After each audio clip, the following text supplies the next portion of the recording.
드론 택배 UAM 가능한가요? 릴레이 인터뷰 지금 시작합니다. 저는 한대희입니다.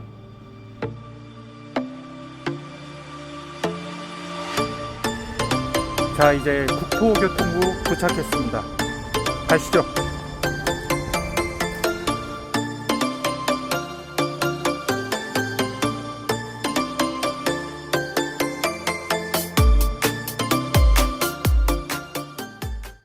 국토교통부의 미래 드론 교통 담당관은 어떤 일을 하시는지 소개 부탁드립니다.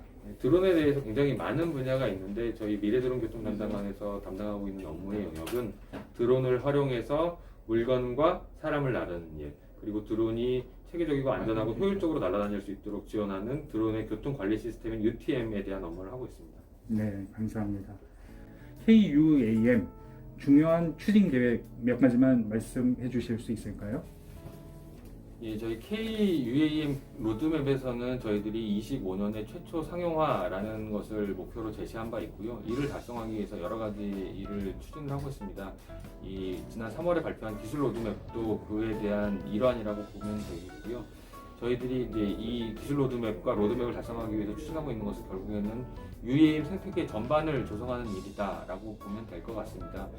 그리고 이제 저희들이 올해 대표적으로 추진하고 있는 분야는 KUAM 그랜드 챌린지라고 해서 UAM이 안전하게 어떻게 하면 안전하고 잘 나를 수 있느냐라고 해서 UAM에 대한 그런 어떤 운영 개념이라든지 그리고 이제 안전에 대한 평가를 할 수 있는 인증 사업을 하나 추진을 하고 있고요.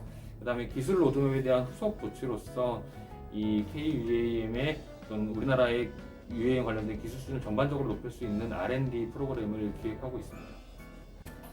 UAM 관련해서 앞으로 생겨날 다양한 일자리가 있을 것으로 기대합니다.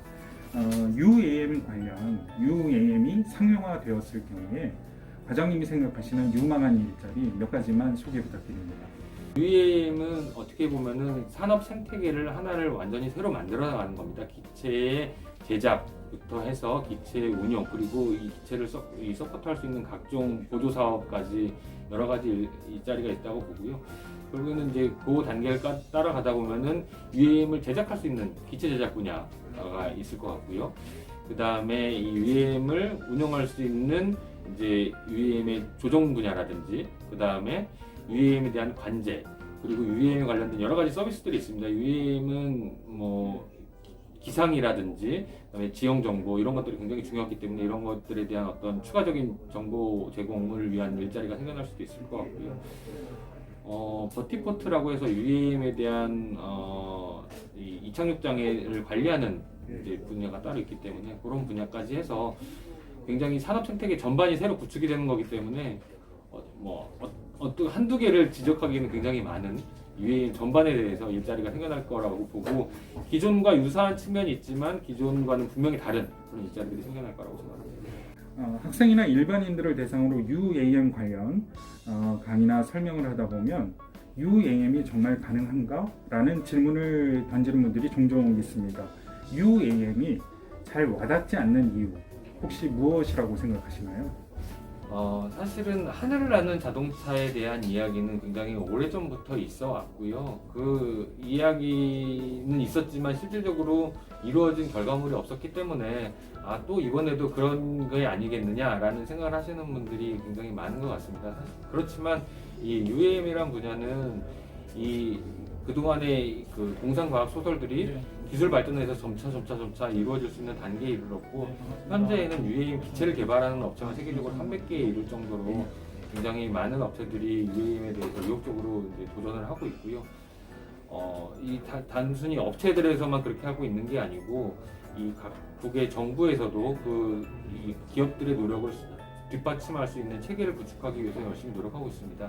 우리나라 같은 경우에만 해도 여러 가지 기체 제작 업체들이 기체 제작을 추진하고 있을 뿐만이 아니고 운항을 하는 분야, 그리고 운항을 지원하는 분야까지도 굉장히 많은 기업들이 관심을 가지고 준비를 하고 있고, 정부도 이를 뒷받침하기 위한 준비를 체계적으로 하고 있기 때문에 곧 다가올 미래라고 생각하면 될 것 같습니다. 네, 기대가 큽니다. 나지랑 과장님, 2025년도 국내가 아닌 해외에서 UAM 상용화가 가능할까요? 네, 감사합니다. 혹시 가능하다고 보시는 이유가 있을까요? 지금 이 세계 여러 나라에서 본격적으로 UAM 기체 개발이 뛰어들고 있고 실제로 여러 나라에서 상용화 직전 단계까지 이 경우가 많이 있습니다. 이런 상황을 고려한다면은 각국의 이제 노력과 그다음에 현재까지 이루어진 단계를 봤을 때 상용화가 가능할 거라고 보고 있습니다. 이번에도 OX로 네. 부탁드리겠습니다. 2025년 한국에서 UAM 상용화 가능할까요? 감사합니다. 거기에 대해서 말씀해 주시죠. 국내에서는 작년 6월에 UAM, KUAM 로드맵이라는 것을 발표를 했고요. 그 KUAM 로드맵은 2025년에 최초 상용화를 목표로 설정을 했습니다. 그리고 그 목표를 달성하기 위해서 저희 국토교통부뿐만이 아니고 정부 각 기관 그리고 민간에서 열심히 노력을 해주고 있기 때문에 2025년에는 상용화를 할 수 있을 거라고 기대하고 있습니다. 가능성과 목표, 의식 네. 이렇게 이해할 수 있겠습니다. 네. 네, 감사합니다. 맞아요. 거기 기술 로드맵을 만들면서도 안전에 대한 여러 가지 요소들을 적극적으로 검토를 하겠다라고 얘기를 드렸고 제도적인 측면에서는 사실은 제가 다른 기회에서 한번 말씀드렸는데 안전하지 않으면 띄우지 않겠다라는 생각을 가지고 저희들이 UAM에 대해서는 접근을 하고 있다고 생각해 주시면 좋을 것 같습니다. 저도 그 인터뷰 하신 걸 읽어봤습니다. 안전하지 않으면 끼우지 않겠다.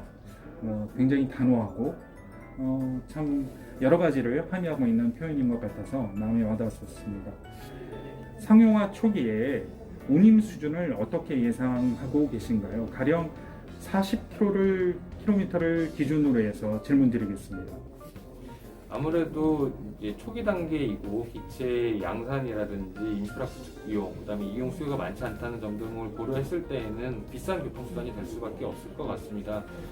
지금 단계에서 섣불리 요금 수준을 예측하기는 어렵지만 저희들이 정부에서 이제 예측한 운임 수준은 한 40km에 한 10만 원에서 15만 원 사이가 되지 않을까라고 기대를 하고 있습니다.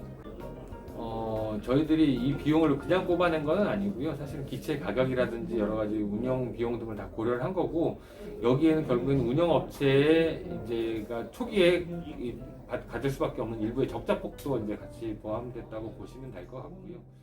궁극적으로 자율 비행이 실현되는 시기는 현재 시점에서 어느 정도 시기로 예상하고 계신가요? 자율비행이란 용어 정의를 이제 어떻게 하느냐에 따라 굉장히 달라질 수 있을 거는 같은데 저희들이 이제 이 파일럿이 타지 않는 단계는 뭐 30년에서 35년 사이가 될 것 같고요. 본격적인 자율비행은 35년 이후가 돼야 되지 않겠나라고 생각하고 있습니다. 네, 그때가 되어야 비로소 체감 운임이 낮춰질 수 있겠군요. 자율비행도 뭐 중요한 요소기는 하지만 결국에는 기체의 비용이라든지 배터리의 교체 비용 이런 것들이 이제 복합적으로 작용을 하는 부분이 있고요. 저희들이 이 기술 로드맵을 작성하는 과정에서 이제 운영 시나리오를 검토를 했는데 2035년 정도 되면 킬로미터당 한 1,300원 수준 정도까지 비용이 떨어지지 않을까라고 생각합니다. 네, 기대됩니다. 과장님께 UAM은 무엇인가요? 다가올 미래인데요. 제가 빨리 다가올 수 있도록 만들어야 되는 미래라고 생각합니다. 네, 감사합니다. 이번에는 과장님께 드론 택배는 무엇인가요? 이건 좀 어려운데요. 다시. 네, 이거는 이미 온 현실인데요. 빨리 확산시켜 나가야 되는 대상입니다.